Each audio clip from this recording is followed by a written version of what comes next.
5h55 partout en Côte d'Ivoire. Mesdames et messieurs, bonjour et bienvenue à ce quatrième numéro de la semaine. En ce jeudi 5 mars 2020, nous aurons bien sûr à nous maintenir sur la lancée de ce début de semaine, à savoir des sujets arc-boutés à la cause de la femme. Aujourd'hui donc en fin d'émission, thématique phare, c'est la santé et on aura comme thème quelle alimentation pour la femme selon sa catégorie socio-professionnelle et son âge. Et ce thème sera bien sûr campé par notre cher Docteur Envo. Mais on n'aura pas que ce sujet. Bien en amont encore, on parlera des femmes sur d'autres déclinaisons, toujours en duo avec Marcelin, bien sûr. Bonjour à vous. Bonjour Alex, comment ça va? Très bien. Ça va bien, Dieu merci. Ça va chez vous également? Je sais que vous me répondez, je sais que vous dites oui, par la grâce de Dieu. Merci d'être en notre compagnie pour cet autre rendez-vous. La fusée féminine, mesdames et messieurs, continue sa percée à travers le conducteur de la matinale avec bien sûr un sujet inhérent à la femme au niveau bien sûr de la santé et aussi au niveau donc de son équilibre dans le couple. On va parler de la violence basée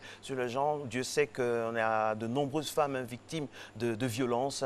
Parfois les plus silencieuses sont les plus nombreuses. On va en parler. Comment faire en sorte de s'échapper de ce carcan-là qui vraiment fait du mal à énormément de femmes. Et puis également, nous allons parler donc de décoration, les plantes qui permettent à notre bien-être d'être une réalité. Ce sera bien sûr avec des spécialistes, mesdames et messieurs. On va parler également d'hygiène alimentaire. Mais tout de suite, pour parler bien sûr de femmes et de femmes qui comptent, voici l'image du jour. La présidente de l'Éthiopie, l'une des femmes rares en matière de direction d'un pays en exercice, très belle, sereine et qui maîtrise l'Éthiopie en ce moment avec des résultats économiques concrets. Exactement, l'Éthiopie qui connaît une embellie économique de ce côté-là. Donc, c'est une fierté, après Ellen Johnson Sirleaf du Libéria, d'avoir une femme présidente dans un pays africain. Voilà, ça devrait susciter encore peut-être d'autres vocations dans d'autres pays. À commencer, pourquoi pas, chez nous en Côte d'Ivoire. Eh oui, on ne pourrait pas si bien dire, chez nous en Côte d'Ivoire, un peu de féminité dans tout ce balai de testostérone, ça ferait du bien. Aujourd'hui, le 5 mars, c'est le 64e jour de l'année. Ça passe, il reste pratiquement 300 jours, comme ça, 301 jours. Vous voyez comment ça passe vite? Le tiers de l'année, le quart de l'année est déjà effectif. Et puis, on souhaite une bonne fête à Olive. Olive, on a un olive dans notre bureau. Les Franck Olive, c'est dérivé. On a Olivia, et les Olivias sont toujours belles. Dédicace. Olivia, vous draguez en direct, monsieur? Non, je ne drague pas, je fais un compliment, c'est différent.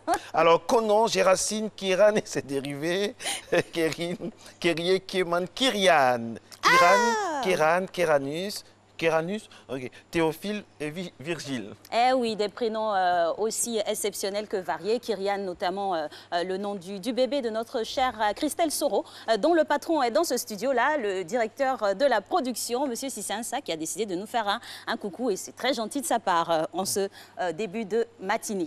Et puis le 5 mars 1960, une photo a vraiment constitué ce jour-là un mythe, une photo très illustrative, et c'est une photo qui émane donc du photographe Corda, la photo mythique de Che Guevara à La Havane lors de l'enterrement des victimes de l'explosion de la courbe. Voilà cette photo-là que vous voyez sur des t-shirts, sur des mugs, partout dans le monde, est l'œuvre d'un grand photographe qu'on appelle Corda, et c'était en 1960. Et lui, c'est le vrai Che. Le vrai Che, oui. Exactement.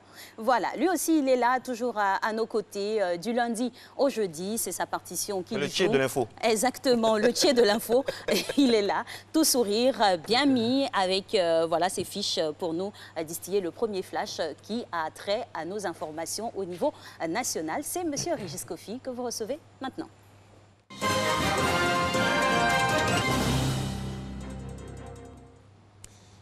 Bonjour Alix et Marco, madame, monsieur, bonjour. Merci de nous rejoindre dans ce nouveau rendez-vous de l'actualité.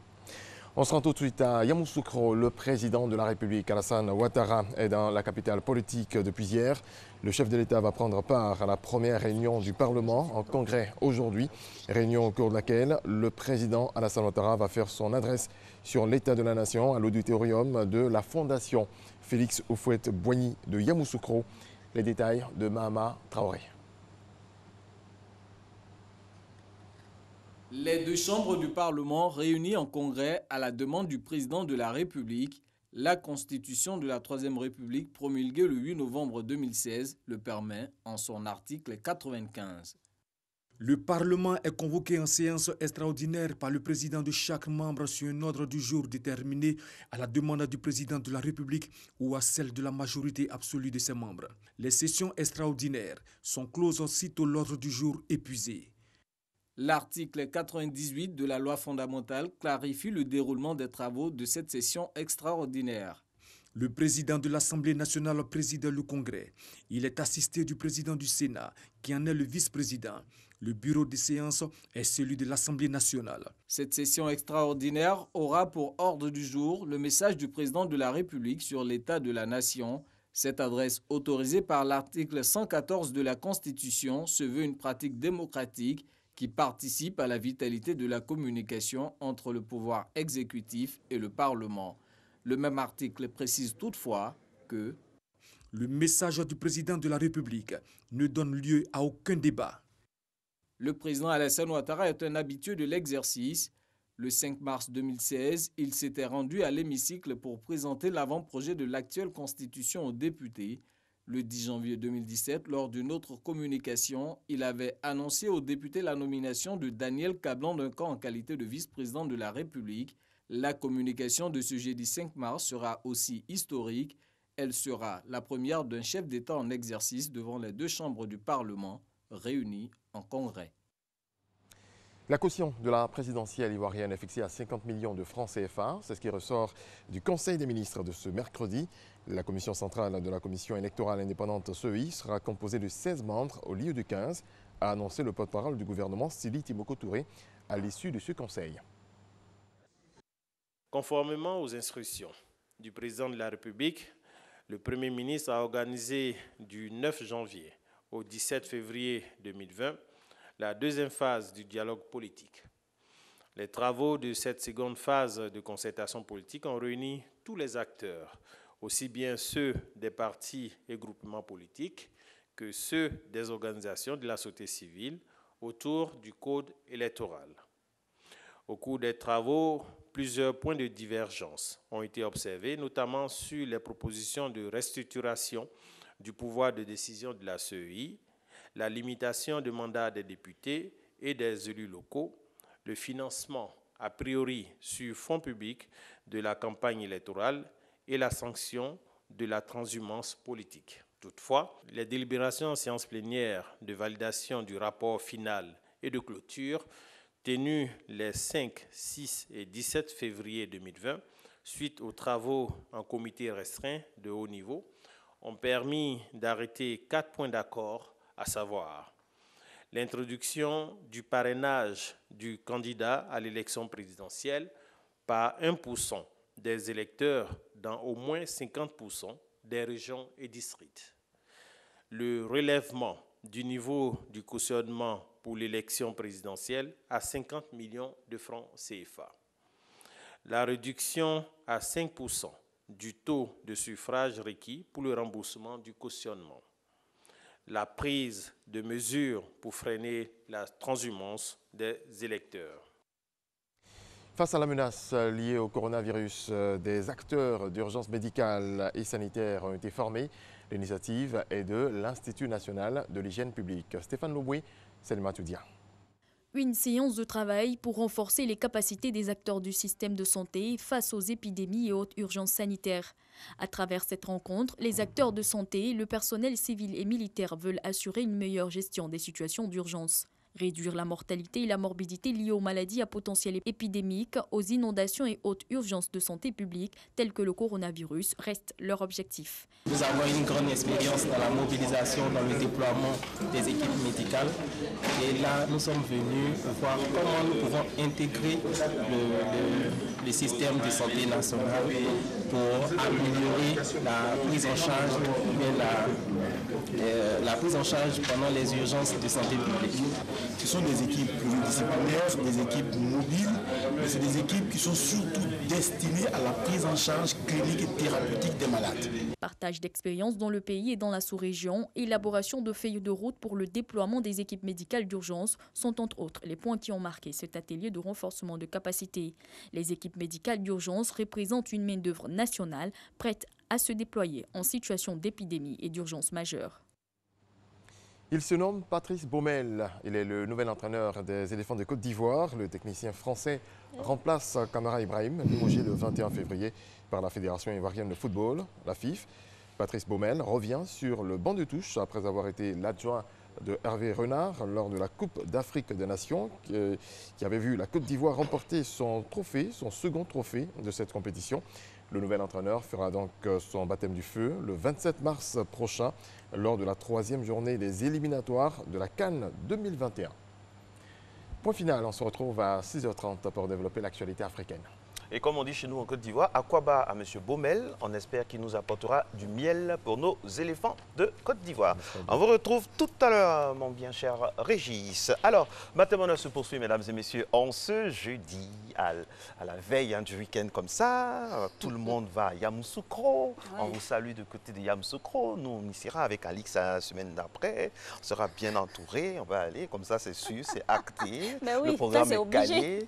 Allez, et si on va à Yamoussoukro, on va sortir et puis aller à des soirées. Et puis pourquoi pas, les dames seront ravissantes en talons aiguilles. Si j'en parle, c'est parce qu'aujourd'hui, nous célébrons l'anniversaire des talons aiguilles inventés par M. Roger Vivier qui a inventé et popularisé le talon aiguille. C'était en 1954 pour Christian Dior. Assurément, on n'a pas besoin de talons aiguilles pour ce qui va suivre. La preuve.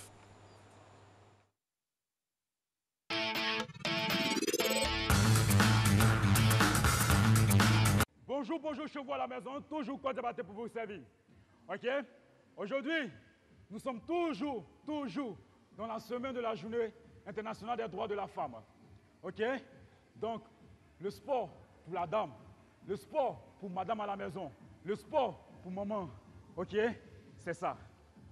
Allez, prends ta tenue, ton bidon d'eau et ta serviette et rejoins-nous à l'étirement.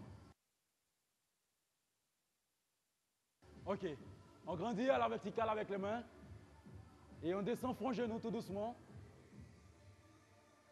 1, 2, 3, 4, 5, 6, 7 et 8. Monte tout doucement, tout doucement. C'est notre corps. La main opposée, posée sur genou. Inspire un grand coup avec un grand sourire et descend côté. 1, 2, 3, 4, 5, 6, 7. Et 8. Sortez la main côté, on regarde droit devant avec un grand sourire et on cherche loin derrière en inspirant. 1, 2, 3, 4, 5, 6, 7 et 8. Reviens tout doucement. Posez la main intérieure. Inspirez un grand coup et écrasez. 1, 2, 3, 4, 5, 6, 7 et 8. Reviens tout doucement. Il ne faut pas forcer sur le mouvement chez vous à la maison. OK? Pour les personnes à la maison qui ne pourront pas mettre la jambe à l'extérieur, vous la posez à l'intérieur. OK? Ça peut aller. Changeons de côté. Et posez la jambe dans ce sens. Montez les mains à la verticale. Et descendez front genou. 1, 2, 3, 4, 5, 6, 7 et 8. On revient tout doucement. Là. Rechange ta position, rechange la posture, tourne cette jambe-là et fléchis celle-là. Voilà. Et descends maintenant sur la jambe tendue. OK. 1, 2, 3, 4, 5, 6, 7 et 8. Reviens tout doucement. OK. Pose la main sur le genou. Inspire un grand coup et descends. Cherche la pointe des pieds, on n'est pas obligé de toucher. Hein? 1, 2, 3, 4, 5, 6 avec le sourire, 7 et 8. On revient tout doucement. Reviens. Le buste, il est bien droit. Pose la main. Toujours. OK. La main sort bien en seconde. Le buste, il est droit. Inspire un grand coup et cherche loin derrière. Regarde droit devant avec le sourire. 1, 2, 3, 4, 5, 6, 7 et 8. Pose les mains à l'intérieur. Inspire un grand coup.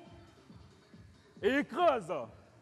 1, 2, 3, 4, 5, 6, 7 et 8. OK. On se met en position de gainage. Là, tout le monde, position de gainage. Maman, chez toi à la maison, Tu n'arrives pas, lève légèrement les fessiers. Comme ceci, légèrement. Sinon, le mouvement, c'est ça. Ok, on reste. 1, 2, 3, 4, 5. Et il faut contracter abdos, contracter fessiers. Tout le corps est bien contracté. 7, 8. Ok. Le prochain mouvement, il est très simple, hein, je vous ai dit. On va décoller. Ok. Et sortir une jambe. Et revenir. 2, 3, 4 et go. 1, 2, doucement. 3, ok. 4, descend fessier. 5, 6, 7, descend fessier. 8, descend un peu. 1, encore. Dernière série. 2, doucement. 3, 4, 5. Ok. Et pause. On sourit au sport. Ok. Sur place, on va s'asseoir, rester assis là. On reste assis. On grandit. Et on rejoint les jambes. Tout doucement. Là, venez. Décollez les talons du sol. 1, 2, 3, 4, 5, 6, 7 et 8. Le sport, c'est dur, mais c'est vital. C'est vrai, le sport nous apporte toujours l'énergie nécessaire pour commencer notre journée. Oui, 8 pour terminer cette séance intense avec notre coach Diabaté. Intense. On se croirait un peu au Camer avec voilà, l'insistance sur la fin des mots. Mais bon, ça fait plaisir, hein, le coach Diabaté qui donne toujours de sa personne pour nous inviter, inciter comme ça. Il donne vraiment, franchement, dans cette capsule fitness. Alors, on s'est dépensé, on a vraiment fait des efforts. Il faut récupérer avec un bon repas ce matin, histoire de petit-déj.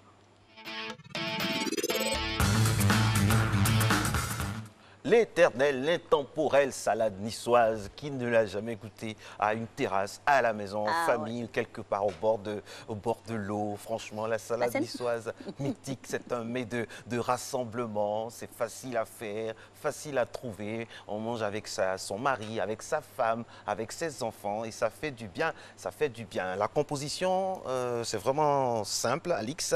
On a beaucoup de bonnes choses là-dedans. Exactement, mais l'intemporel, c'est bien sûr les œufs. Il faut toujours en avoir des œufs accompagnés de laitue, bien évidemment, de julienne de légumes. Des fois, on a des pommes de terre.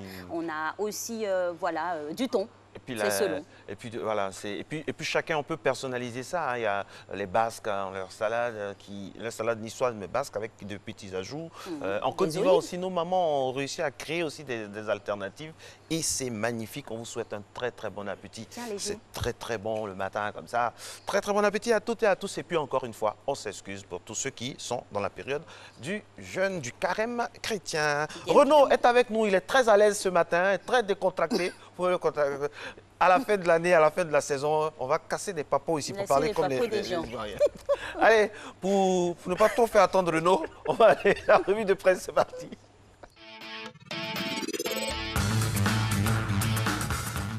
Bonjour Renaud. Bonjour Alix. Bonjour Renaud. On va faire vite. Alors, on démarre tout de suite avec le président de la République qui sera en face de la nation aujourd'hui même. Oui, face aux représentants du peuple que sont les députés et les sénateurs, Ouattara parle à la Côte d'Ivoire. Aujourd'hui à Yamoussoukro, le patriote qui livre cette information révèle ce que le président de la République va dire sur l'état de la nation. Et puis, le gouvernement a arrêté d'importantes décisions hier, mon très cher Renaud. Oui, c'est l'info que nous livre le Jour Plus à travers ce titre. Ouattara fait bouger les lignes. Ces décisions qui émanent du Conseil des ministres d'hier concernent notamment l'élection présidentielle, la commission électorale indépendante ou encore les relations Côte d'Ivoire-France. À ce sujet, Maurice Kwaku Bandama, l'actuel ministre de la Culture, a été nommé ambassadeur de France en Côte d'Ivoire. Eh oui. Et que nous dit l'Inter sur ce conseil d'hier, Renaud? 4 grandes décisions ont été arrêtées hier. C'est ce que barre à sa une le confrère. L'Inter met l'accent sur les 50 millions de francs CFA de caution fixés pour tous les candidats à la présidentielle, sur ce qui est prévu pour le PDCI qui intègre la commission électorale indépendante et sur la façon dont va s'opérer le parrainage des candidats. Et puis Patrice Baumel, je le disais tout à l'heure avec Régis, c'est le nouveau miel qui va s'occuper de la douceur des éléphants de Côte d'Ivoire. Enfin, on l'espère. Oui, l'information a été communiquée hier par la Fédération ivoirienne de football. À ce sujet, Sidi Diallo, son président, révèle dans le quotidien Super Sport pourquoi il a choisi le Français qui, on le rappelle, était l'adjoint d'Hervé Renard en 2015 lors du 2e sacre continental des éléphants en Guinée équatoriale. Et on prolonge l'information sportive avec la FIFA et surtout son président qui a annoncé récemment qu'il ne briguerait pas un nouveau mandat à la tête de l'institution. Oui, à ce sujet, l'intelligent d'Abidjan balance à sa une. Kpakpato est torpilleur de la division et profiteur plutôt de la division bientôt au chômage. Selon le confrère, les nombreux conflits qui ont émaillé les mandats de Sidi Diallo étaient du fait de personnes tapies dans l'ombre qui en tiraient des bénéfices. Et concernant ces conflits, justement, le futur ex-président de la FIFA a déclaré selon l'intelligent d'Abidjan « Je ne veux pas que celui qui sera élu vive ce que j'ai vécu ». Dis donc. C'est un aveu. Ça promet, hein. Un aveu lourd de sens. Allez, on va refermer les portes de cette revue de presse, mon très cher Renaud, avec l'expression. Oui, et le confrère qui propose dans son édition de ce jour un reportage sur la réhabilitation des cités universitaires d'Abidjan. Pendant que certaines sont toujours en travaux, d'autres par contre sont prêtes et pourtant elles ne sont toujours pas habitées. Pour tout savoir sur les raisons de cet état de fait, il faut lire l'expression de ce jour. Merci à vous, Renaud. Merci, on se voit demain pour terminer cette semaine. Bien. Vous voulez pas continuer avec nous? Oui, on pourrait ouvrir le prochain puisque vous devez dérouler le conducteur, donc je vais vous laisser faire. Vous pouvez rester avec nous. Vous savez, hein? Je vais vous regarder depuis. Plus on est nombreux, plus on est heureux. Hein? Depuis l'arrière-scène. Oui, c'est sûr que c'est depuis l'arrière-scène. Ça, c'est sûr. On salue l'arrière-scène. Merci à vous, Renaud. Et puis, allez-y, rapidement. Allez. Nous, on poursuit cette émission avec notre premier invité de ce plateau du jour qui nous parlera des plantes ornementales et le cadre de vie. Il n'est pas rare de voir sur des façades des plantes rampantes comme ça, en option de la peinture ou des carreaux, c'est selon. Et quelles sont leurs différentes propriétés, leurs différentes utilités. On a un expert sur notre plateau, on a la personne du docteur Assé Eba Estelle qui va nous parler, bien sûr, de ces plantes ornementales, juste après le jingle.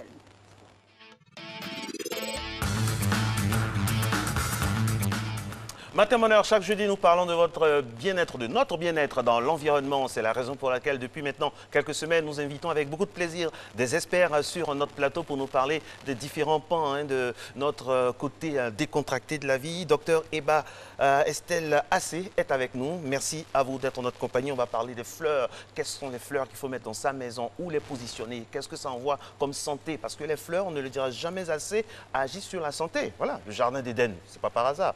Dieu même, le Créateur, a pensé à tout. Docteur, bonjour. Bonjour, monsieur. Quelle est la plante que vous avez chez vous à la maison? Chez moi, il y a des hibiscus. Il y a également des ficus qui servent de clôture devant la maison. Pourquoi vous avez choisi ça? On a choisi ces espèces-là parce que, évidemment, il y a des espèces qui sont indiquées pour des emplacements spécifiques. Et lorsqu'on utilise, par exemple, des clôtures végétalisées, c'est plus vivant. Ça apporte la vie, ça apaise l'environnement et ça embellit le cadre de vie. C'est surtout ça le plus important, l'embellissement du cadre de vie. D'accord. C'est sûr que ces plantes-là ont une incidence certaine sur l'humeur même des habitants, de ceux qui vivent à côté. Alors, en définition pratique, qu'est-ce que c'est qu'une plante ornementale pour tout le monde? Donc, pour une plante ornementale pour tout le monde, c'est une plante qui attire l'attention par la beauté de ses organes. Et lorsqu'on parle d'organes, on se réfère aux fleurs. Premièrement, il y a également aussi l'aspect des feuilles qui peuvent être parfois vivement colorées. Et on a aussi l'aspect des fruits. On peut citer par exemple le calebassier. Dans le milieu naturel, c'est pendant et c'est joli à voir. On a l'impression qu'on a affaire à des lustres. Et voilà, donc c'est joli. C'est beau à voir. Et il peut avoir aussi l'allure générale de l'espèce qui peut permettre de la reconvertir en espèce ornementale. Et au-delà de ça, il y a le parfum que l'espèce dégage. On peut citer par exemple les roses. Et on a une espèce particulière qu'on appelle communément ylang-ylang qui se trouve dans le milieu parfum. Qui est très odorant. On dirait même que c'est un désodorisant naturel. C'est très odorant, ça parfume le milieu de vie. Et ça attire. Et voilà, ça attire. Et l'histoire, comment c'est arrivé chez nous en Côte d'Ivoire? Est-ce qu'on peut se faire l'historique des plantes ornementales dans notre beau pays? Bien sûr, dans notre beau pays, les plantes ornementales sont arrivées avec les expatriés européens. Et comme ils avaient déjà cette culture chez eux, en France particulièrement, ils apportent cela dans le pays. Et d'abord, ça débute par M. Lelache, qui est un Français, qui a été formé... Monsieur Lelache, qui a été formé... Elle a été lâche, vraiment, parce qu'il a ramené tout ce qui était là-bas ici. Donc, qui a été formé à l'École nationale de l'horticulture. Et quand il arrive en Côte d'Ivoire, il veut expérimenter, il veut mettre en pratique sa formation. D'accord? Et il forme le premier jardin à Dabou, dans les années 1800. Wow. Voilà. Et par la suite, on a le gouverneur de Bingerville, qui utilisait ce qui est aujourd'hui le jardin botanique de Bingerville, était à l'époque son jardin privé. D'accord. Voilà. Et donc, pendant ses voyages, il rapportait des espèces qu'il y introduisait. Et au fur et à mesure, c'est devenu un beau jardin qui a été par la suite institutionnalisé. Et on peut citer également le jardin du Centre national de floristique qui se trouve à l'université Félix Houphouët-Boigny. À l'époque, lorsqu'on construisait l'université, c'était utilisé comme pépinière des plantes ornementales pour aménager l'université. Et donc, c'était un germois, c'est de là qu'est partie l'utilisation des plantes ornementales. Et bien évidemment, chaque expatrié avait son jardin privé, et au fur et à mesure, c'est rentré dans les mœurs des populations, en commençant par les populations plus aisées. Et aujourd'hui, quand bien même qu'on soit aisé, modeste ou encore moins, on a une plante dans sa maison, dans son cadre de vie. C'est vrai, c'est assez vulgarisé maintenant d'avoir des plantes, des fleurs comme ça près de chez soi. Alors, on a différentes sortes de plantes ornementales. Quelle est la différence entre les plantes ornementales et les plantes dites ordinaires, peut-être? La différence se situe surtout au niveau de la beauté des organes. C'est la différence première. Il y a quelque chose qui attire. Par rapport aux plantes dites banales, il y a quelque chose qui attire. La beauté des fleurs et, comme on a dit, la beauté du fruit ou l'agencement. Mais cependant, on doit attirer l'attention parce qu'il y a des espèces dites banales qui peuvent être reconverties en plantes ornementales du fait de la manière de tailler qui donne une certaine sculpture. Voilà. Et la manière de disposer, qui peuvent être disposées en alignement, ça donne une certaine allure au paysage. Et donc, voilà un peu la différence essentielle. Alors, il y a une floraison, et le mot est choisi à dessein, il y a une floraison d'espèces. Alors, combien d'espèces existent? Est-ce qu'on arrive à quantifier à ce jour-là? Avec ce qui est rentré par les colons, avec ce que les Ivoiriens, même en revenant de voyage, les brassages, tout ça? Bon, on ne peut pas quantifier exactement, mais on a des milliers. On peut avoir des milliers d'espèces. Parce qu'il y a des espèces sources originelles et il y a des variétés qui découlent de ces espèces-là. Voilà, donc vous pouvez avoir par exemple des roses rouges, des roses roses, des roses blanches. Ce sont des variétés. Donc voilà, à partir des espèces mères, il y a plusieurs qui ont découlé. Donc on a des milliers d'espèces. C'est beau. Des milliers de plantes ornementales. Alors, le rôle et l'importance des plantes ornementales sur la vie au quotidien, au-delà de l'aspect esthétique peut-être.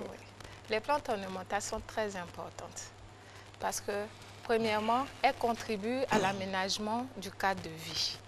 Et vous voyez même dans l'urbanisation, lorsqu'il y a des opérations immobilières, des espaces sont épargnés pour créer des espaces verts. Ça veut dire qu'elles sont importantes. Et lorsqu'on assiste, toujours dans l'aménagement du territoire, au déguerpissement pour embellir le cadre de vie, on voit que les horticulteurs sont épargnés parce que leur présence est importante. Ça apporte de la nature dans un milieu de plus en plus urbanisé. Et le rôle important de ces plantes ornementales, c'est qu'elles nous accompagnent dans toutes nos cérémonies, de la vie à la mort. C'est vrai. Voilà. Lorsque, par exemple, il y a une naissance, on apporte un bouquet de fleurs. Un mariage, c'est là ce soir. Pour la naissance, il faut le tenir un peu loin du bébé parce que c'est surtout pour la mère. Alors, dites-nous, je comprends maintenant pourquoi dans les grandes villes, au milieu des principales artères, il y a toujours des arbres. Le président Félix Houphouët-Boigny insistait pour qu'il y ait toujours des arbres parce que ça permet des plantes, des arbres, ça permet à la ville de respirer. Voilà, régénérer l'air et tout ça. Ça nous ramène au changement climatique. Quelle corrélation on peut faire entre les plantes ornementales et le changement climatique? Comme toutes les autres plantes, par le phénomène de la photosynthèse, elles absorbent le dioxyde de carbone, qu'on appelle communément le CO2, qui est émis par les pots d'échappement. Et lorsqu'elles absorbent, elles nous donnent de l'oxygène. Donc, les plantes ornementales, par leur position aux abords des rues, dans les avenues, permettent d'être un premier rideau d'absorption de ce CO2 et permet alors de limiter l'échappement de ce gaz à effet de serre qui entraîne le réchauffement de la Terre. D'accord. Alors, est-ce qu'il faut s'adresser à un spécialiste pour le choix de ces plantes ornementales à la maison? Pour terminer par cela. Et évidemment, il faut s'adresser à un spécialiste parce qu'on ne plante pas n'importe quelle plante et n'importe où. Donc, il faut d'abord s'adresser à un spécialiste pour le choix de l'espèce en tenant compte des exigences écologiques. Il y a des espèces d'ombre qui se retrouvent dans les appartements, il y a des espèces de plein soleil, il y a des espèces aquatiques et il y a des espèces qui n'ont pas besoin d'assez d'eau. Et aussi pour la sécurité. Pour la sécurité parce que vous pouvez planter une espèce et à la longue, les racines, le système racinaire peut attaquer la clôture. Donc, il faut savoir la disposer pour ne pas que cet incident se produise. Il y a aussi malheureusement des espèces qui sont ornementales, mais qui sont toxiques, qui entraînent des inflammations cutanées. Et malheureusement, certaines espèces comme Dieffenbachia, qu'on appelle communément, se retrouvent dans des bureaux, dans des allées, alors qu'elles s'avèrent être toxiques au toucher. Donc, il faut un expert pour vous dire qu'il ne faut pas avoir cette espèce à portée de main. D'accord. Voilà. En tout cas, vraiment, on aura éminemment besoin de vous, hein, pour ceux qui sont en train de construire des maisons, tout ça. C'est le moment de vraiment se rapprocher des personnes qui nous donneront de bons conseils par rapport à l'ornement, surtout pour nous-mêmes, pour notre environnement, pour nos enfants surtout. Ça fait plaisir. Merci infiniment à vous, docteur Assé Eba Estelle. La Côte d'Ivoire regorge d'énormes cadres et d'énormes spécialistes dans bien des domaines. Matin Bonheur se poursuit maintenant pendant qu'il est 6h27. Réalisation Jacques Brou, alias Jacobi, c'est notre réalisateur de cette semaine avec Christelle Akoussa en alternance. On se retrouve juste après le bloc pub, JT, on revient. Matin Bonheur, vous y êtes et vous avez raison.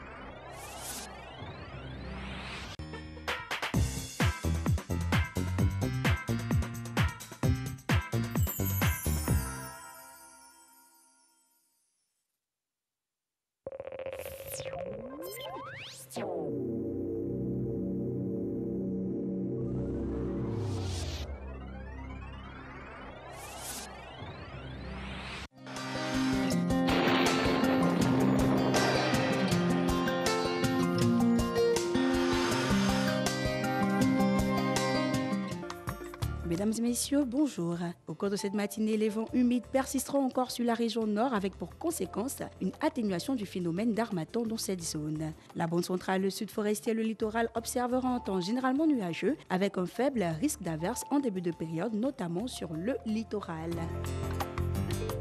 Pour les températures, 26 degrés s'affichera à Abidjan, 25 à Adiaké, 24 degrés à Bondoukou, 23 à Boaké, 24 à Daloa, Timbokro et Gagnoa, 23 degrés à Korogo, 22 degrés à Mont, 21 degrés à Odiéné, 26 à San Pedro et Sassandra, 25 degrés à Tabou et enfin 24 degrés à Yamoussoukro.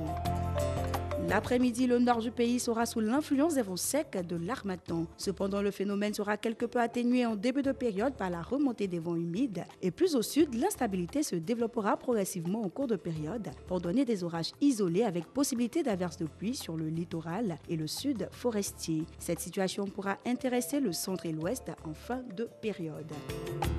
Pour les variables de l'après-midi, 32 degrés à Abidjan et à Adiaké, 37 degrés à Bondoukou, 36 à Boaké et Daloa, 38 degrés à Dimbokro, 33 à Gagnoa, 38 degrés à Korogo, 35 à Mont, 38 degrés à Odiéné, 32 degrés à San Pedro, Sassandra et Tabou et enfin 37 degrés à Yamoussoukro. Merci de rester fidèle à ce bulletin météorologique et très belle journée à toutes et à tous.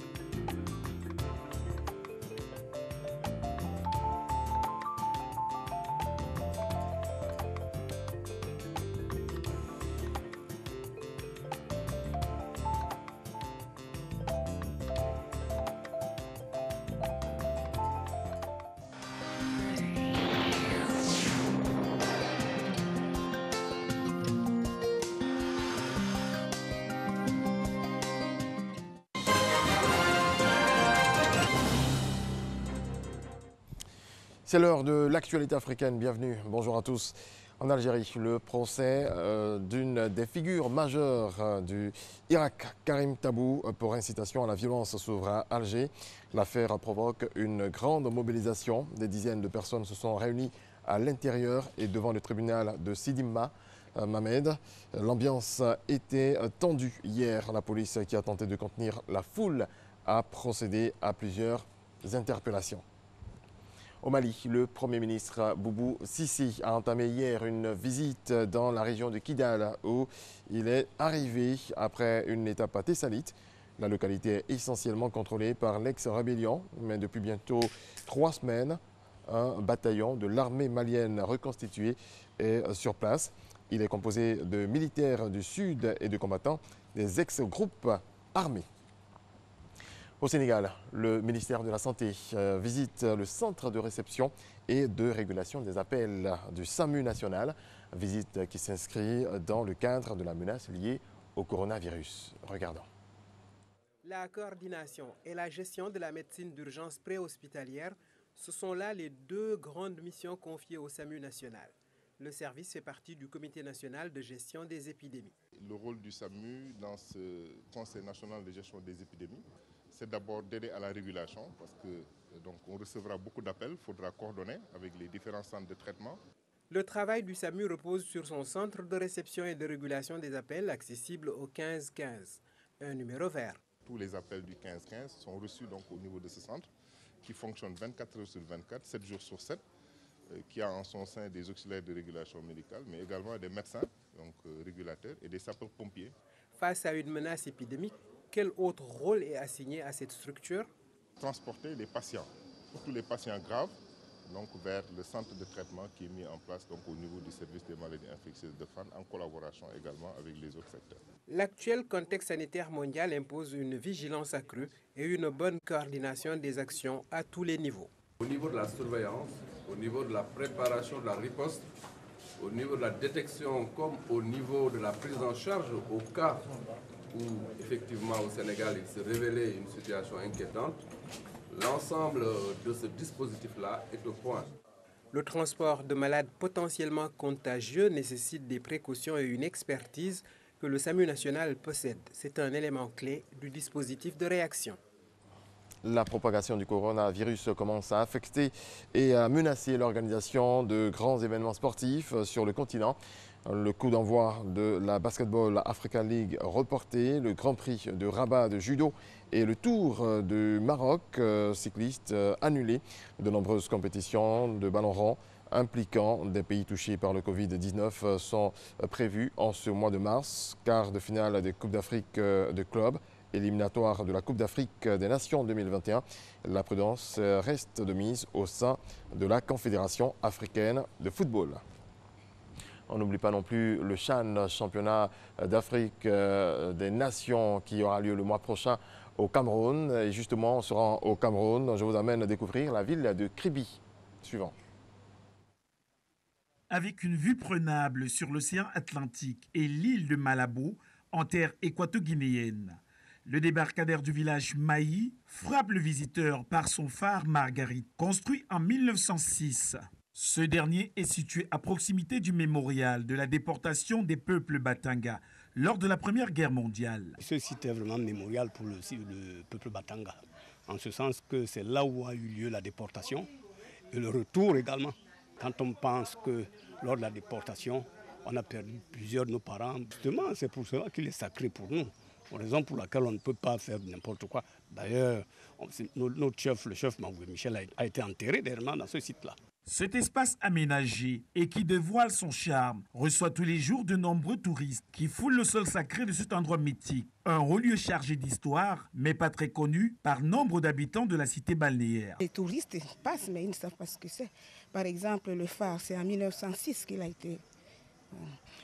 Et le monument qui est là, c'est en 2016 qu'on l'a installé par le chef Maouvé de regretter mémoire. La digue des deux côtés s'est faite récemment. Moi, j'étais déjà là. Les bateaux accossaient directement là. Il n'y avait pas de digue. quand les gens partaient, même vous voyez peut-être dans notre pagne, vous voyez comment il y a les gens qui ont les mains en l'air. C'était justement parce qu'il n'y avait pas de digues, c'était ouvert. Les deux versants bifaces du monument, presque encastrés par le débarcadère, représentent le départ et l'arrivée en deux vagues du peuple Batanga lors de la guerre franco-allemande de 1914 à 1916. C'était lors de la déportation. C'était en quelque sorte le lieu d'atterrissage de tous les Batangas, que ce soit les grands Batangas ou les Batangas même ici. Comme vous disiez tout à l'heure, là, on a deux fêtes. Il y a eu deux dates, le 14 février et le 9 mai. Le 14 février, c'était les grands Batangas, parce qu'ils sont arrivés avant, mais c'était au même endroit. La déportation a eu lieu au même endroit, et même le retour. Lors de la déportation, on est allé nous parquer au nord-ouest, au sud-ouest, certains même dans le sud, vers autour de 100 000 images. Cette histoire reste gravée sur les écriteaux comme du sang indélébile versé par les ancêtres Batanga. Avec ses atouts, le débarcadère du village du Maï est une destination touristique. Touristes, chercheurs et hommes de culture y trouvent leur compte. Un héritage riche à préserver et à valoriser pour les générations futures. Merci de votre attention, c'est la fin de ce point de l'actualité.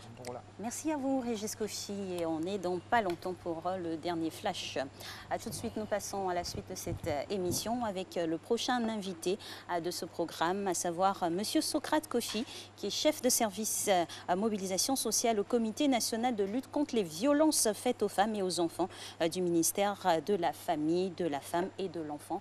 Vous l'aurez compris, on parlera de violences basées sur le genre, l'impact négatif que cela a sur les femmes et la société en général. Parce que, voilà, depuis un bon nombre de temps maintenant, on voit qu'il y a une recrudescence de violences faites aux femmes. Cela fait l'objet même d'une journée internationale de lutte contre les violences basées sur le genre. Aujourd'hui, nous avons décidé d'en parler, toujours arrimé au sujet de la femme et en prélude à la journée internationale de la femme. On se voit juste après le jingle envoyé par Jacques Brouf.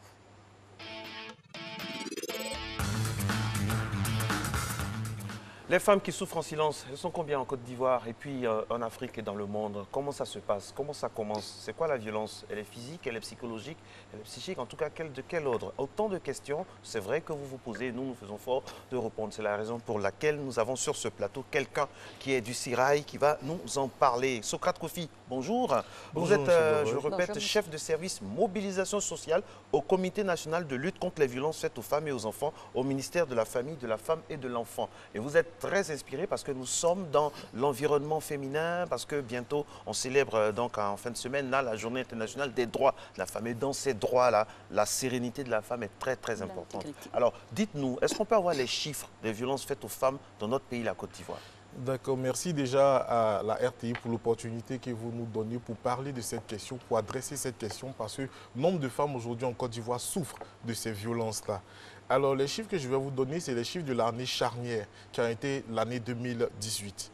Parce que c'est grâce à l'année 2018 qu'aujourd'hui, on entend parler beaucoup de violences basées sur le genre, bien que la lutte a commencé depuis bien longtemps. Alors déjà en 2018, la Côte d'Ivoire a enregistré plus de 2600 cas de violences basées sur le genre. Plus de 2600 cas de violences basées sur le genre. Et les violences basées sur le genre se répartissent en plusieurs formes, types de violences, notamment en 6 types. Justement, on va en venir à ces 6 types-là. Comment se déclinent les violences basées sur le genre dans notre pays spécifiquement? Les violences basées sur le genre, comme vous voyez sur les images, c'est tout acte préjudiciable, nuisible, perpétré contre le gré d'une personne basé sur les différences sexuelles, les différences socialement prescrites. Alors, en Côte d'Ivoire et dans le monde, on décline les violences basées sur le genre en 6 types qui partent du viol, de l'agression sexuelle, de l'agression physique, des mariages forcés, des dénis des ressources, d'opportunités ou des services où on peut retrouver des violences économiques, comme il disait tout à l'heure dans son introduction. Et aussi, on a les violences psychologiques et émotionnelles.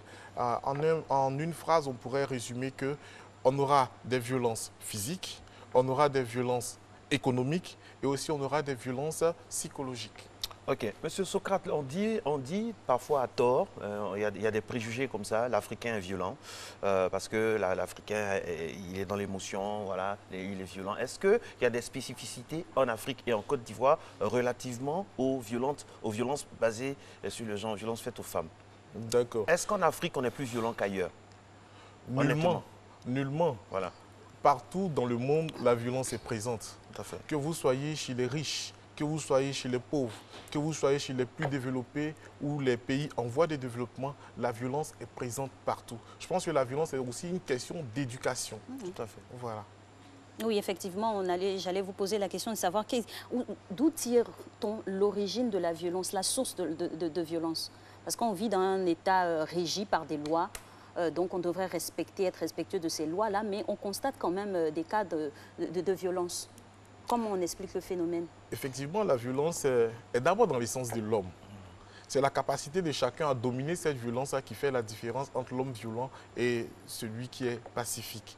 Mais aussi, une des sources de violence peut être aussi certaines cultures, certaines de nos cultures que nous appelons peut-être à tort ou à raison des pratiques traditionnelles néfastes. Je veux parler des mutilations génitales féminines connues sur le vocable d'excision en Côte d'Ivoire, qui est une sorte de mutilation.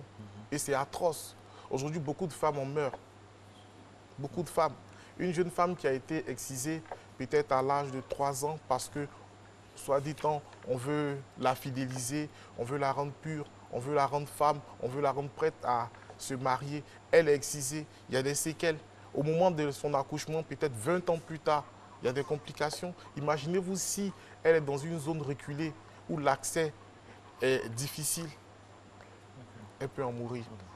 Ok. Alors, dites-nous, Socrate, c'est dommage, on n'aura pas beaucoup de temps avec vous, on a tellement d'invités aujourd'hui. Vous avez parlé de 2600 cas en Côte d'Ivoire, c'est ça, hein, oui, pour 2018. Hein. 2018. Ces 2600 cas-là prennent qui en compte? Parce qu'il s'agit des cas où il y a eu des plaintes. Oui. Alors qu'on sait que dans nos sociétés, il y a beaucoup de secrets qui entourent certains agissements, suivez mon regard. Alors, donc, par rapport à ça, est-ce qu'on a quantifié dedans les femmes du milieu rural? D'accord. En fait, le chiffre exact en 2018, c'est 2618 cas. Il ne faut pas oublier les 18. 2618 cas. Voilà. Plus de 2600. Voilà, 2618 cas. Est-ce qu'on peut avoir des précisions hein, sur les proportions? Les proportions, région par région. Bon, ça, on est plus ou pays où il y a plus de violences constatées sur le pays, en milieu urbain ou en milieu rural? Généralement, les deux, hein. Je dirais les deux, mais plus en milieu rural. Plus en milieu rural. Plus en milieu rural. C'est pourquoi nos actions sont plus ciblées à l'intérieur du pays pour pouvoir sensibiliser nos parents sur certaines formes de violence, sur certaines formes de culture qui n'honorent pas la femme, qui dévalorisent plus la femme. Mais toute la Côte d'Ivoire est touchée. C'est pourquoi le président de la République, son Excellence Alassane Ouattara, déjà en 2017, s'est engagé à He4She. Ça veut dire lui pour elle en anglais. C'est-à-dire qu'il s'est engagé à défendre les droits des femmes en Côte d'Ivoire, à dire non aux mutilations génitales féminines, à dire non au mariage des enfants. Au mariage des enfants, c'est des personnes qui sont âgées entre 0 et 18 ans, des personnes de moins de 18 ans. Et je pense que la lutte est en train de se poursuivre et les résultats se font ressentir.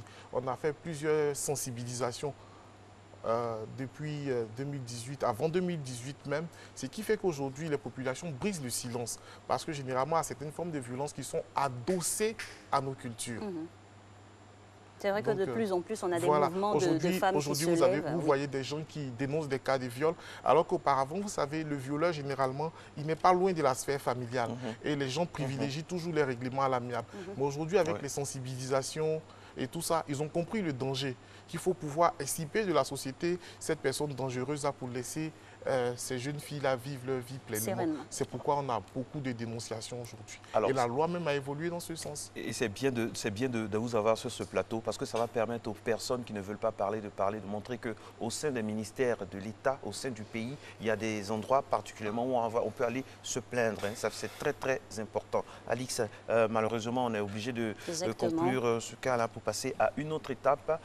Donc, ce sera comme ça à chaque fois avec des sujets relativement à la femme. Oui, très très important des sujets que nous abordons ici pour bien sûr étayer la lanterne des uns et des autres et aiguillonner même les victimes à pouvoir s'orienter dans les bonnes institutions. Merci à vous, Monsieur Kofi. Merci. On va recevoir maintenant un autre invité. Ce sera une dame, Madame Hortense Richer. Elle est consultante pour le sujet hygiène alimentaire, aliments et bien-être, parce qu'il faut aussi s'alimenter des bons aliments pour rester en bonne santé et avoir toutes ses capacités physiques et mentales pour se battre pour les droits. Pourquoi pas?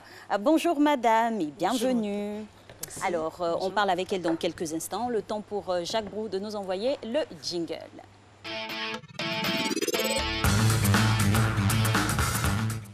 Et oui, c'est la ronde des invités à Matin Bonheur. C'est comme ça tous les matins. J'espère que vous êtes avec nous depuis le début, 5h55, pour parler de sujets aussi divers que variés, qui est très, très important. Elle est avec nous. Hortense Richter, c'est comme ça qu'on dit. Tout à fait, oui. Comme l'échelle de Richter. Oui, voilà, Richter, oui. Très heureux d'être en votre compagnie. Avec vous, nous allons parler d'aliments, de bien-être. D'abord, définition des termes. C'est quoi un aliment et c'est quoi le bien-être?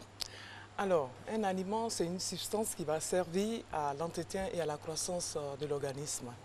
Et le bien-être va faire partie aussi de la santé, le bien-être spirituel, le bien-être mental, le bien-être physique, le bien-être, tout cela est regroupé dans le bien-être. C'est être bien en harmonie avec soi-même. D'accord. Oui. Alors, dès lors on a défini ces deux termes-là, où on les a associés dans ce sujet-là, pour vous, c'est quoi une bonne alimentation? Alors, une bonne alimentation, c'est une alimentation saine. C'est une alimentation qui apporte des nutriments, des vitamines au corps humain. Voilà, parce qu'il y a deux sortes d'alimentation. Il y a l'alimentation spirituelle et puis l'alimentation physique. Mais là, on est en train de parler de l'alimentation physique. Et donc, ce sont ces aliments qui sont des fruits, des légumes, et des céréales, et ça, c'est des alimentations saines. Ok, alors dites-nous, Madame Richter, comment on peut imposer un aliment à un enfant? Parfois, on est un peu gêné, on se dit, bon, on y va pas. En tant que parent, comment on fait? Comment on trouve le sujet? Alors, c'est là où les parents doivent être responsables. Parce que c'est nous qui éduquons les enfants, ce n'est pas les enfants qui nous éduquent. Les enfants, ils ne savent rien, ce sont des enfants. Eux, si aujourd'hui ils peuvent aller jouer même dans l'électricité, mettre tous des fils, tirer des câbles, ils vont le faire parce que ça leur fait... la notion du danger. Voilà, parce que ça leur fait plaisir. Mais tout ce qui leur fait plaisir n'est pas bon pour eux.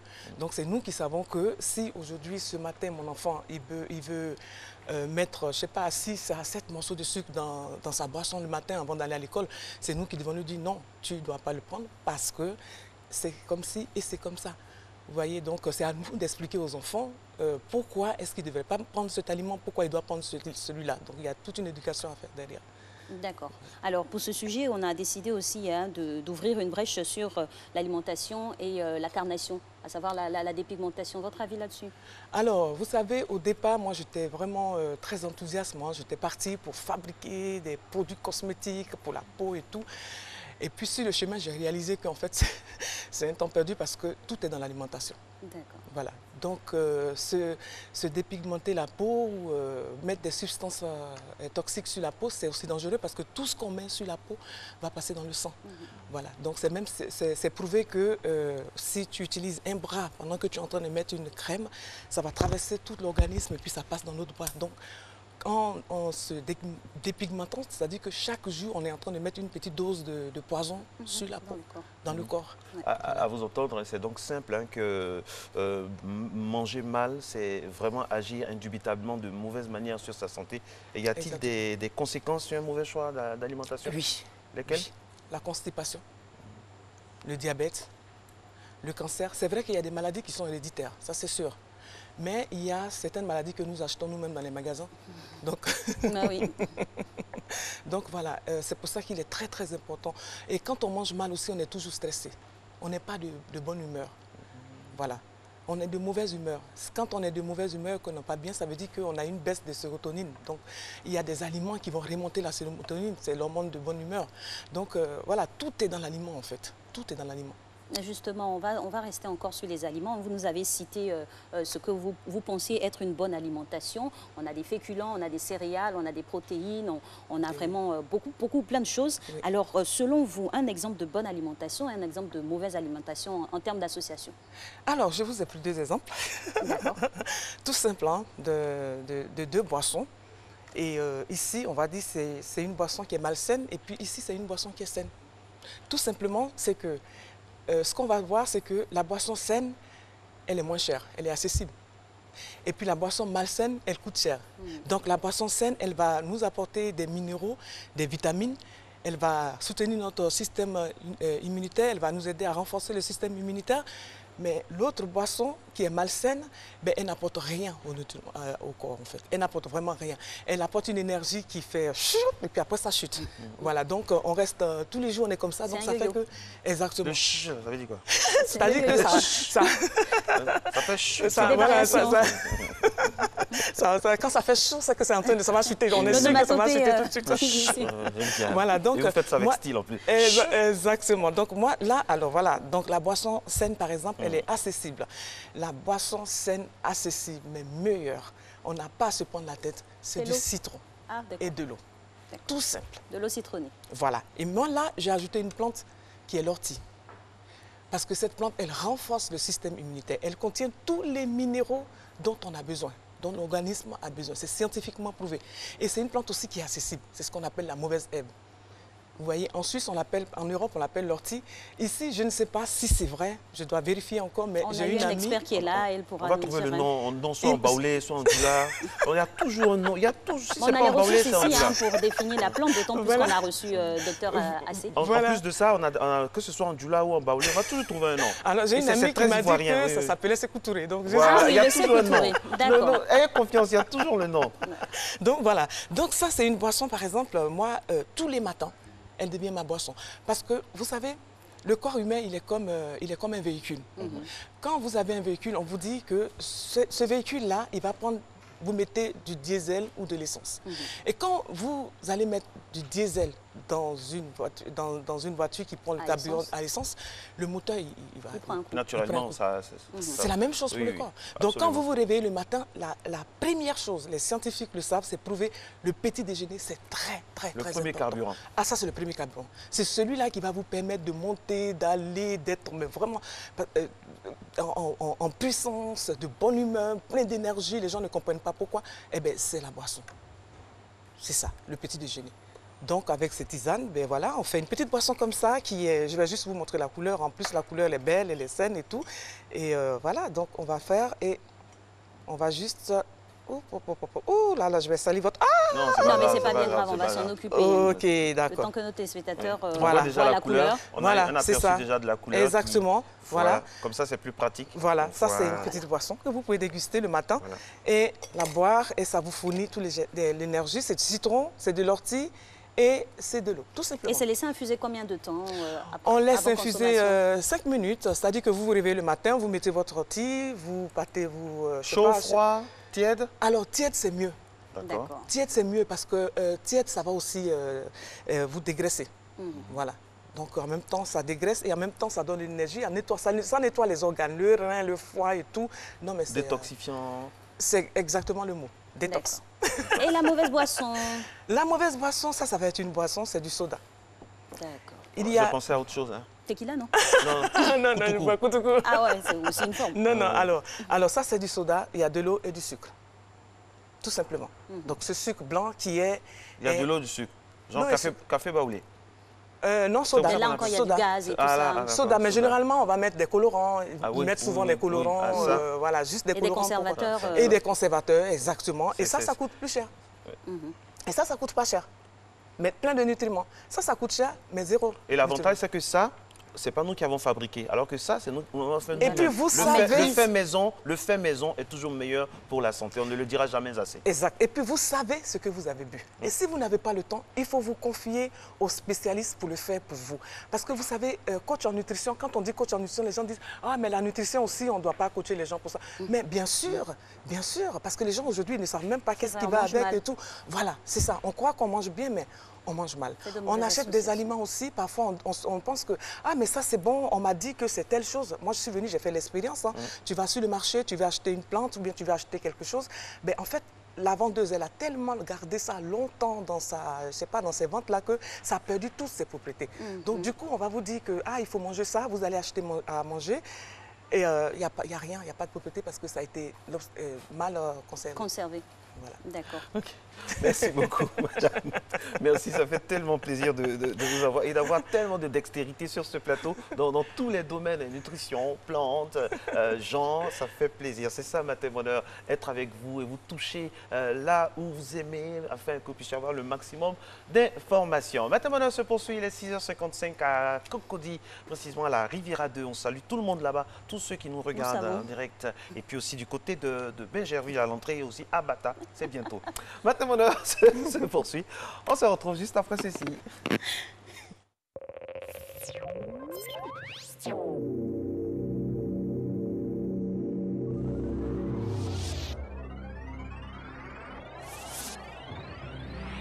Une épidémie de pneumonie causée par le coronavirus sévit dans la ville de Hunan en Chine. La propagation dans plusieurs villes ainsi que dans d'autres pays a emmené l'OMS à déclarer l'urgence de santé publique de portée internationale. La pneumonie de coronavirus se transmet par voie respiratoire et par contact direct avec une personne malade. Elle se manifeste par une fièvre, une toux et des difficultés respiratoires. Pour prévenir la maladie à coronavirus, le ministère de la Santé et de l'Hygiène publique rappelle aux populations le respect des mesures suivantes. Se laver fréquemment les mains à l'eau et au savon ou utiliser un gel hydroalcoolique.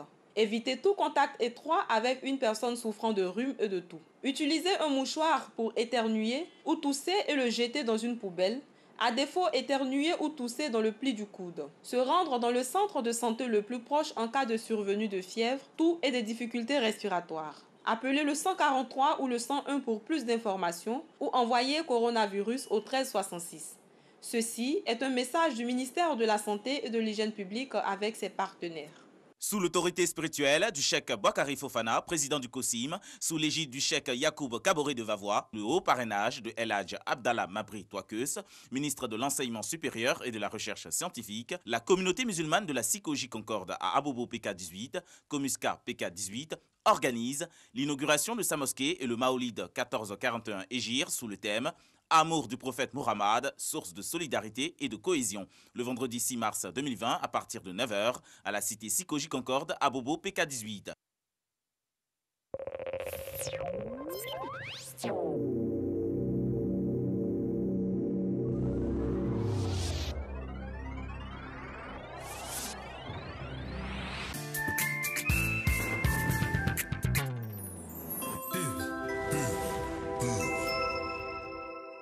Là, c'est ma sœur Eunice et moi, c'est Soraya. Voici maman, un vrai rayon de soleil.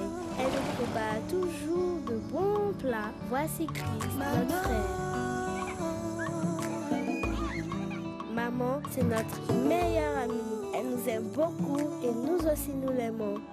Aujourd'hui encore, devenue grande, maman sait comment nous fait partager de bons moments en famille. Maman, c'est toi qu'on préfère. Maman.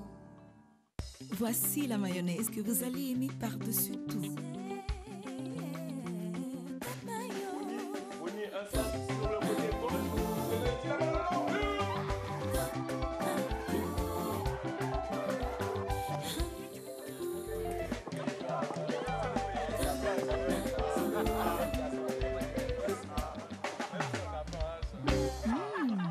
Top Mayo, le délice de nos plats.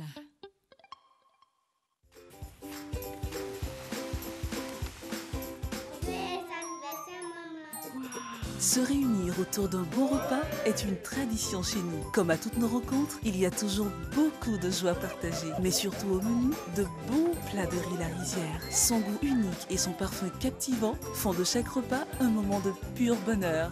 La Rizière, la source du bon riz. Ma soeur, où vas-tu si pressée? Mon mari a découvert une nouvelle pâte tomate là. Il en parle tout le temps. Ma chérie, c'est Alissa tomate. Alissa? Ah! Le double concentré de tomates Alissa, fait à base des meilleures tomates naturelles sélectionnées pour leur goût et leur qualité. La tomate Alissa se conserve très bien et ne noircit pas. On voit l'équipe qui va évoluer en 4-4-2. C'est de ça que je te parlais. Alissa, le goût parfait. Maman, tu as changé de lait? C'est très bon. Oui, c'est le lait Leti, vitaminé, riche en calcium et au goût crémeux. Il te fera déborder d'énergie. Maman, j'ai Tiens, du nouveau par ici. C'est Leti. Leti, lait en poudre instantané, vous garantit pleine forme et bonne santé. Excellent pour les sportifs. Leti, le maximum d'énergie.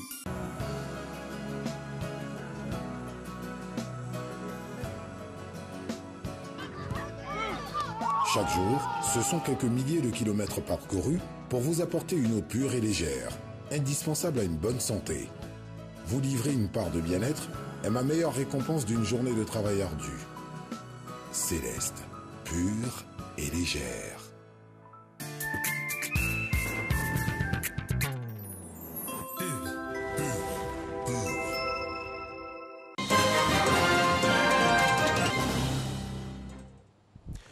Nouveau rendez-vous de l'actualité consacré à l'international. Bienvenue, bonjour à tous, si c'est seulement maintenant que vous nous rejoignez. En Italie, l'épidémie de coronavirus a dépassé le seuil symbolique des 100 morts. Le gouvernement a ainsi annoncé hier la fermeture de toutes les écoles et universités à titre de précaution dans le troisième pays le plus touché au monde. Cette mesure sera effective à partir d'aujourd'hui, a précisé le Premier ministre Giuseppe Conte lors d'une brève conférence de presse à l'issue d'un conseil des ministres exceptionnel. L'Italie, 7e économie mondiale, est le premier pays européen et du G7 à adopter une mesure aussi draconienne. Dans la lutte toujours contre cette épidémie, en Corée du Sud, les autorités de Séoul s'associent à l'armée pour désinfecter les rues de la ville. Au total, 411 soldats et 12 véhicules de décontamination K10 ont été mis en action pour couvrir en premier lieu les zones les plus peuplées comme les gares et les parcs. La compagnie ferroviaire locale s'efforce également à désinfecter quotidiennement l'intérieur de ces trains.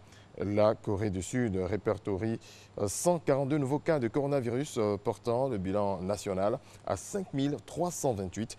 4 nouveaux décès ont été annoncés. Ce pays totalise désormais 32 morts. L'Ukraine change de gouvernement moins de 6 mois après l'investiture du cabinet d'Olesky Honcharuk. Ce Premier ministre était le plus jeune de l'histoire ukrainienne, un militant anti-corruption avéré et le nouveau visage d'une nouvelle ère promise par Volodymyr Zelensky, un comédien devenu chef de l'État en mai. Ce changement suscite de nombreuses interrogations sur la stabilité politique de la présidence Zelensky et sur les enjeux ou alors les jeux d'influence des oligarques.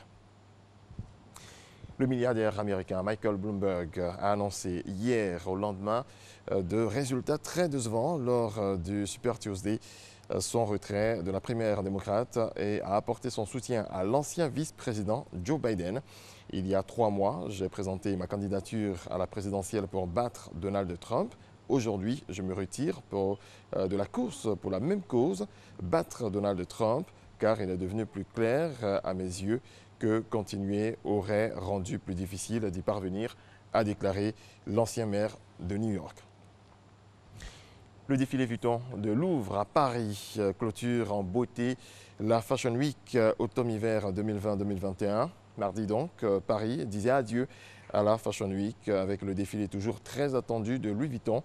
Après plus d'un mois consacré à la mode, malmené par les événements sanitaires, notamment l'absence des stylistes et acheteurs chinois et quelques défilés annulés ou produits à huis clos, le monde de la mode et du spectacle a répondu présent pour assister à la présentation de ce que son créateur, Nicolas Gasquière, a défini comme l'anti-total look et qu'il a logiquement appelé collision du temps.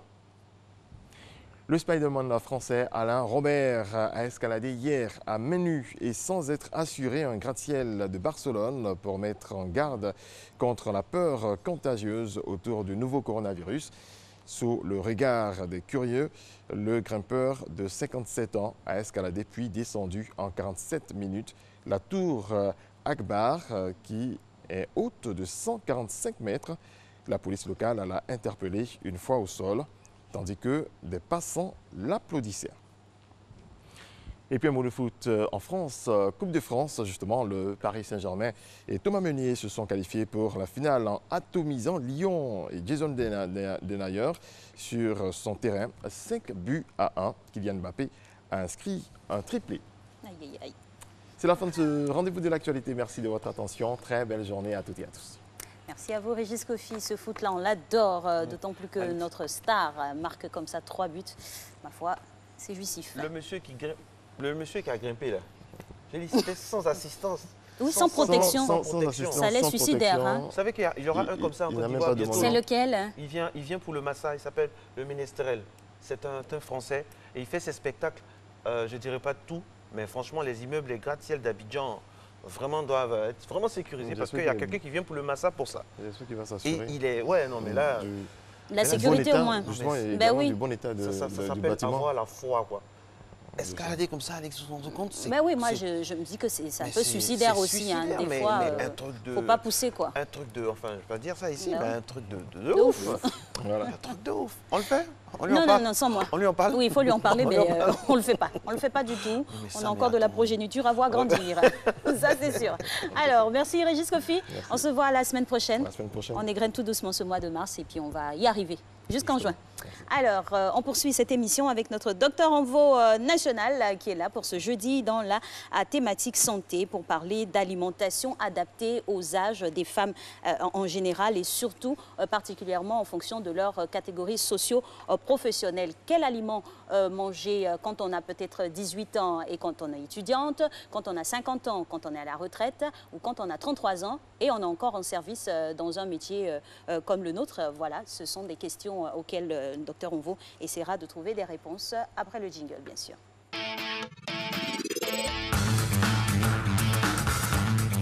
Et voilà, mesdames et messieurs, dernier tableau de cette émission. Il y a manger et manger. Hein. Il y a manger au féminin, manger au masculin. Aujourd'hui, nous allons parler de manger au féminin. Quand on est une femme, comment on mange? À quelle heure on mange? Quel est l'impact sur la masse osseuse? Quel est l'impact sur le cœur, le corps, les menstrues? Tout ça, ça fait partie, bien sûr, de la santé de la femme. Et docteur Envo intervient à ce niveau-là. Il est cardiologue, il est très important dans le système de la santé. Il s'occupe de la nourriture et puis il intervient également à l'université. Docteur Envo, bonjour. Bienvenue encore une fois sur ce plateau aujourd'hui en ce jeudi. L'alimentation de la femme, généralement parlant, doit se baser sur quoi?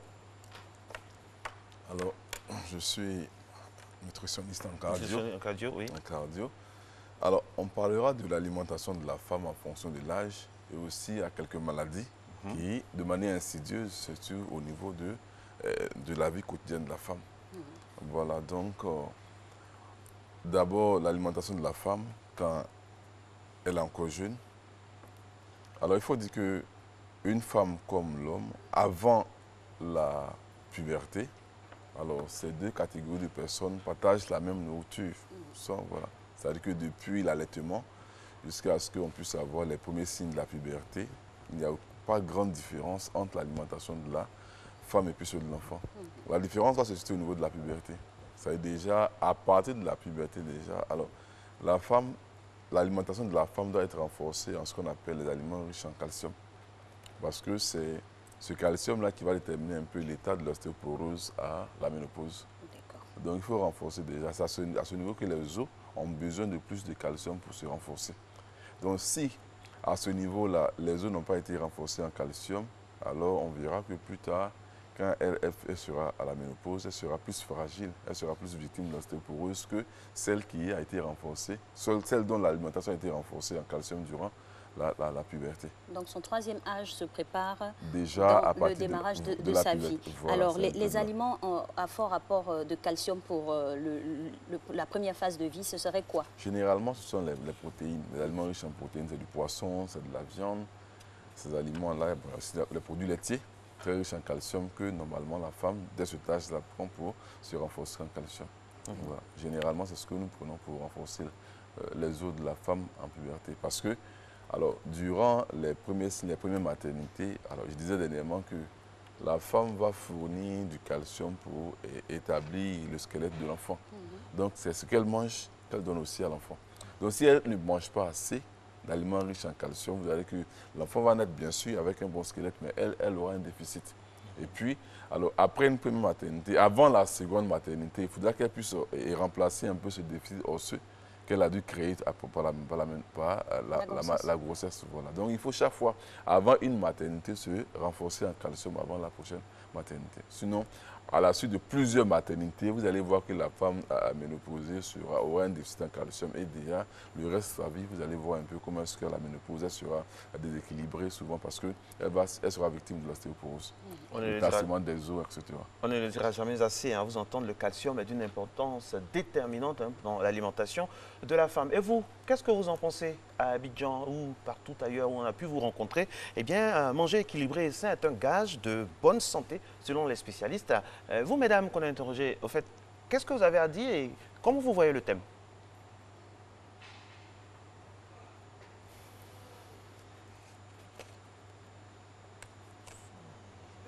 Juste un morceau de pain boudin.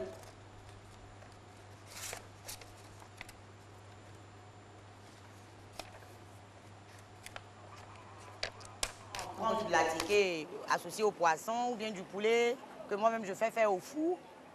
Parce que je ne mange plus tout ce qui est à base d'huile et tout ça. Le soir, ça, c'est rien que les crudités. Depuis que j'ai commencé ce régime, je me sens plus en forme. Au moment où je mangeais de l'huile et tout ça de façon désordonnée, quand je me nourrissais n'importe comment, je sentais des courbatures au petit matin. Il m'arrive de manger le matin, mais pas tous les jours. Et quand il m'arrive de manger, je prends un bout de pain avec des œufs. À midi, je mange du riz. Et le soir, ça varie. Je peux manger des grillades, je peux manger de la salade, très souvent de la salade. Et je prends également quelques rares fois de la bouillie le soir. Maintenant que j'ai pris de l'âge, je fais attention, je prends moins la loco. Je n'ai pas l'habitude de grignoter, mais je prends beaucoup les jus que je confectionne moi-même. Les jus de bissap, de gingembre, que je bois beaucoup plus pendant la journée, mais je ne grignote pas. J'avoue que je fais attention au sucre maintenant. Très souvent, les matins, comme je vous l'ai dit, quand je pars au service, je prends de l'eau chaude citronnée. C'est mon quotidien, ça. Ça, tous les matins, c'est ce que je fais. Ça me donne du tonus, ça me donne plus de vitalité. Voilà, plusieurs interventions dans cette capsule-là. Et puis, les femmes ont ici décliné leur routine alimentaire. Votre commentaire là-dessus? Alors, tout à l'heure, j'ai entendu une dame dire que le soir, elle prend la bouillie du riz. Et j'ai ri. Je n'ai même pas regardé l'image. J'ai dit, si elle boit la bouillie le soir, elle va porter des lunettes. Effectivement, qu'elle porte des lunettes, c'est sûr. Alors, la femme, quel que soit l'âge de la femme, si le soir, elle prend des aliments, la femme comme l'homme, elle prend des aliments riches en sucre, elle aura une atteinte oculaire. Elle aura, moi, je n'ai pas encore fait des retraites pour le montrer, mais la première recherche, c'est l'observation et puis les remarques. On fait un parallèle entre les personnes qui prennent du sucre le soir, parce que généralement, le problème des femmes, elles veulent faire des régimes. Et elles ne s'approchent pas des spécialistes, elles font des régimes d'elles-mêmes. Souvent, elles ne mangent pas toute la journée, c'est le soir qu'elles vont prendre un fruit en passant, un fruit ou bien une bouillie simplement. Alors tout à l'heure, si elle continue de prendre les bouillies le soir, alors cette dame, aujourd'hui, elle n'a pas de lunettes, mais demain, elle aura une atteinte au niveau du cœur et plus tard, elle va faire un diabète. C'est comme ça que ça se passe. Alors, donc, on continue de parler de l'alimentation de la femme. Alors, aujourd'hui, on se interroge un peu sur le cancer du sein de la femme. Les cancers. Alors, nous, on redescend. Il demande alors, lorsque souvent à un certain âge, on dit que la femme est victime de cancer du sein, différents types de cancers. Alors moi, je dis que nous savons ceci. Un cancer peut mettre 25 années pour se développer. Un cancer peut mettre un quart de siècle pour se développer. Donc lorsque, par exemple, une femme d'un certain âge, de 50 ans, de 60 ans, est victime de cancer, alors on fait une petite recherche. On demande, est-ce que cette femme-là, elle n'a pas fait de gros enfants? Imaginez une femme qui a eu un premier enfant à 20 ans. Les enfants naissent normalement entre 2,6 kg, 2,8 kg ou bien 3. Une femme qui fait habituellement des enfants de 4 kg, de gros enfants. Elle fait de gros enfants. Alors c'est une manière, lorsqu'un enfant naît gros, c'est une manière au corps de dire à la femme qu'il y a beaucoup de sucre à l'intérieur et que vous avez de fortes chances de faire un diabète en vieillissant. Mais aujourd'hui, ici en Côte d'Ivoire, lorsqu'on fait un gros bébé, on est content. On nous félicite. On est content. On a fait un gros bébé de 4 kg, 5 kg, on est content. Alors qu'en vérité, cette personne, si elle ne fait pas attention, elle risque de faire un cancer en vieillissant. Parce que voici ce qui se passe. La remarque que nous faisons. Lorsqu'une femme fait de gros enfants, elle a de fortes chances de faire un diabète en vieillissant. Alors, la deuxième remarque. Avant de faire un diabète, souvent les yeux sont touchés. On parle de rétinopathie d'origine diabétique. Donc si on croise les deux, lorsqu'une femme fait de gros enfants, plus tard elle fera un diabète. Lorsqu'elle porte des lunettes après les gros enfants, on dit que le diabète se rapproche. Donc faisons attention.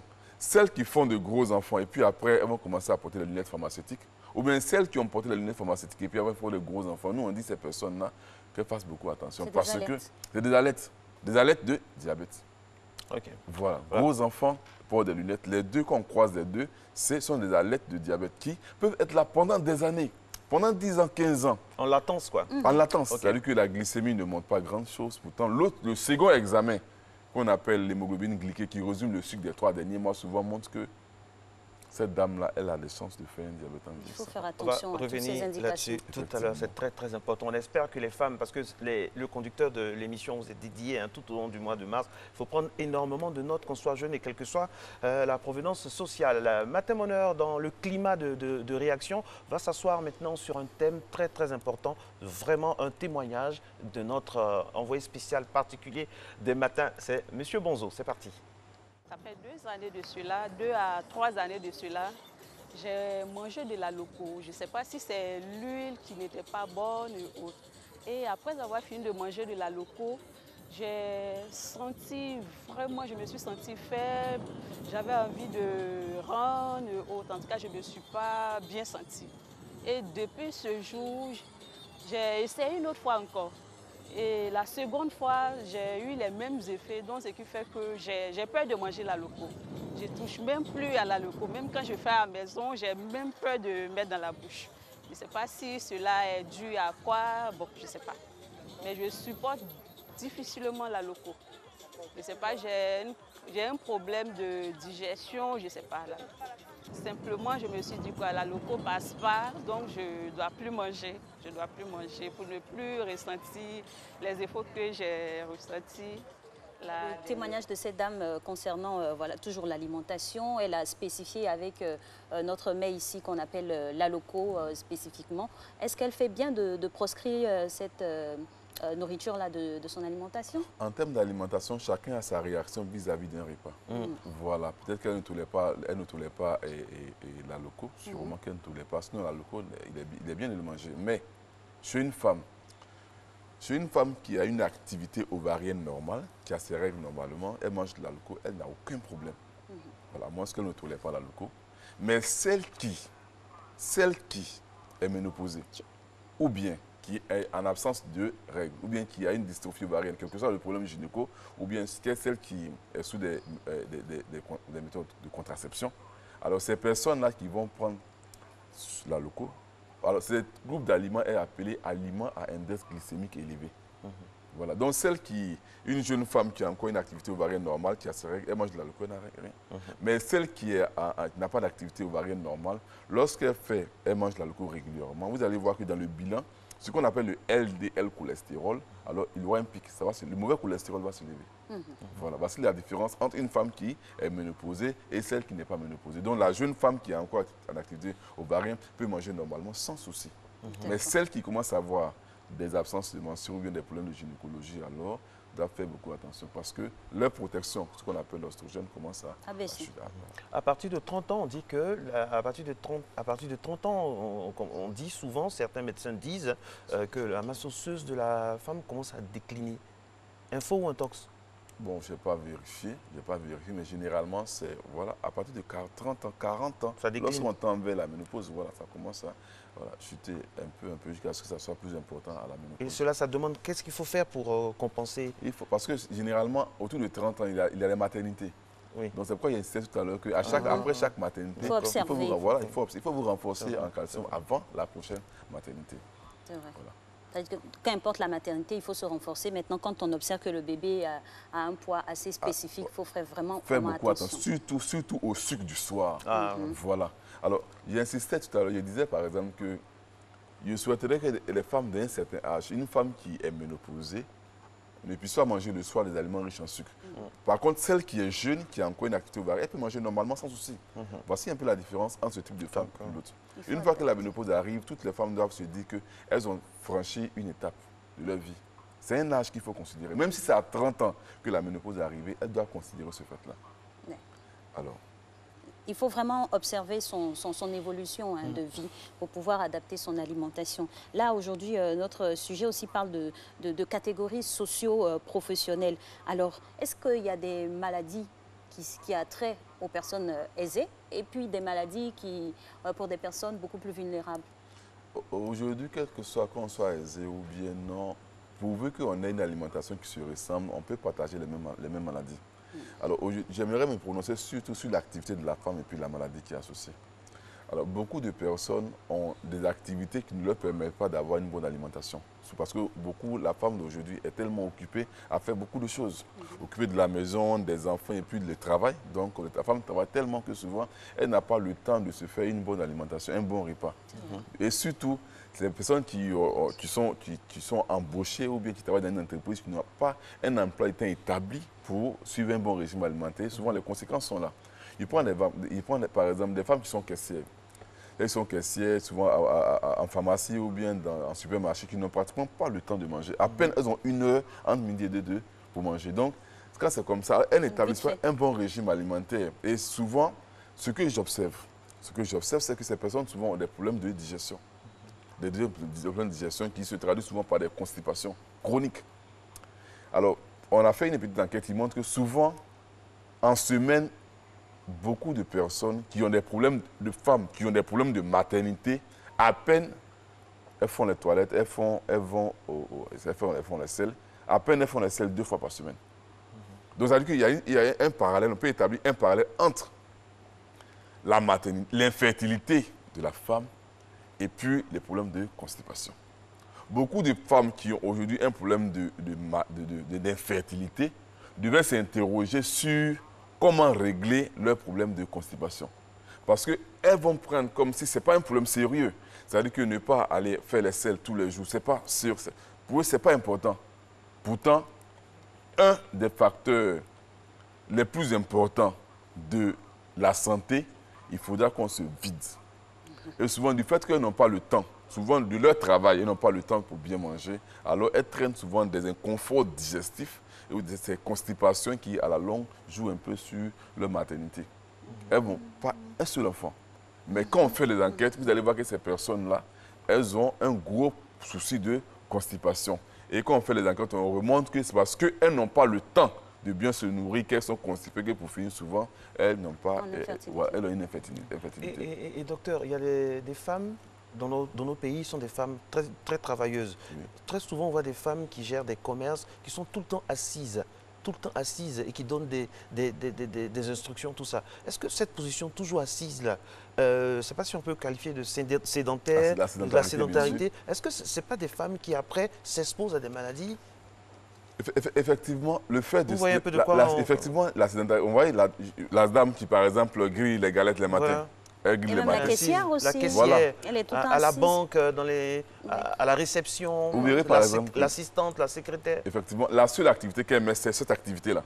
Cette activité qu'elle met, c'est-à-dire qu'elle ne dépense pas assez d'énergie que le haut du corps. Donc l'activité physique et l'énergie n'est pas assez dépensée. Alors que cette dame va manger comme les autres personnes. Alors vous allez voir qu'avec le temps, alors cette personne va développer cette maladie. Généralement, souvent, elle commence à prendre la forme, elle développe l'obésité. Elle développe l'obésité et puis après, bon, ça suit le reste. Vous voyez, c'est un peu comme ça que ça marche. Donc souvent, il y a des maladies qui sont associées à notre type de travail. Et malheureusement, bon, soit on change de travail, soit on se fait affecter ailleurs ou bien il faudra qu'on puisse gérer un peu ce problème pour ne pas que notre travail puisse jouer sur quelque chose de malheureux, par exemple l'infertilité de la femme. Voilà. J'insiste parce que c'est malheureux. Il est important qu'une femme, toutes les femmes, aient des enfants. Il faudra que toutes les femmes aient des enfants. C'est ce qui est important. Alors souvent, du fait de leur travail, elles n'arrivent pas à bien manger. Elles traînent des constipations chroniques pendant des années, lesquelles entraînent par exemple le sang qui n'est pas trop pur et va un peu infecter un peu les ovaires, et puis les trompes, boucher un peu et entraîner les problèmes d'infertilité chez la femme. Voilà. Donc, il faut être alerte à son corps, alerte à son évolution depuis la naissance jusqu'au 3e âge, surtout pour les femmes, parce que c'est nous qui vivons beaucoup plus de mutations dans une vie. Merci infiniment, docteur Anvo, pour votre intervention à cette émission. On a été très heureux d'être en votre compagnie, n'est-ce pas, Marco? Tout à fait, ma très chère. J'ai une pensée également pour les femmes, on n'a pas pu en parler, les femmes qui travaillent à la banque, qui sont toujours soumises bien sûr à l'odeur du mercure, tout Ouais, ça, qui vraiment, des fois, ça s'accompagne d'une alimentation. Voilà, merci à vous de vous être arrêtés ici ce matin, de participer à Matin Bonheur, parce que vous faites partie de la grande famille. On a été très heureux d'être en votre compagnie. Vendredi, demain, on aura une émission qui va s'articuler autour donc, de la gente féminine. On sera déjà dans les arômes, dans la ferveur de la journée internationale des droits, de la défense des droits de la femme. Remerciements spéciaux à notre monteur Dominique Brandji qui depuis le début de l'année vraiment nous gratifie d'un travail vraiment magnifique. Merci d'être à Matin Bonheur. On se retrouve demain et puis on vous laisse tout de suite dans les bras de nos amis de rendez-vous, Serge José Amessan, Thierry Angeval et Satoudia. Ciao, ciao.